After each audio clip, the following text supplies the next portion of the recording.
Drejtuesi politik I koalicionit Euro-Atlantik Lulzim Basha ka prezantuar kandidatët për deputet të qarkut të Lezhës. Gjatë takimit me mbështetësit e tij Basha theksoi angazhimin e grupimit që drejton për mbështetje të fuqishme ndaj SPAK dhe reformës në drejtësi. Se I kanë hyrë në hak shqiptarëve.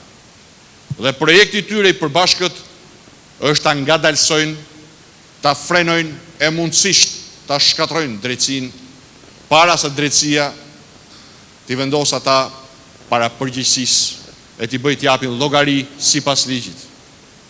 Pra gjëja e parë që na bashkon këtë sallë, se kemi shumë gjëra që na bashkojnë këtu e na ndajnë me tjerët, është mbështetja totale për SPAK-un, cilit jo vetëm I themi punë e mbar, kushtin e padiskutueshëm të mbështetjes totale ndaj SPAK-ut dhe reformës në drejtësi. Kandidati për deputet Eduard Ndocej kërkoi që të ndëshkohet me vot me 11 maj politika 33 vjeçare Ramës dhe Berishës, të cilët sipas tij janë bashkë për interesat e tyre personale dhe jo të qytetarëve.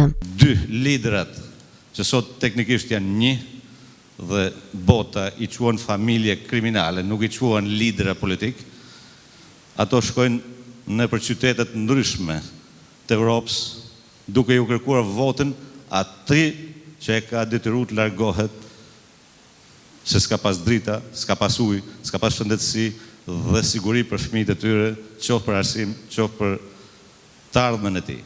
Prel Dedaj, Aleksandër Jushi, Kejda Myftari, Flora Myrta, Eduard Ndocaj, Kol Nikolli dhe Sander Prenga janë 7 kandidatët që garojnë në listën e hapur të koalicionit Euro-Atlantik në qarkun e Lezhës.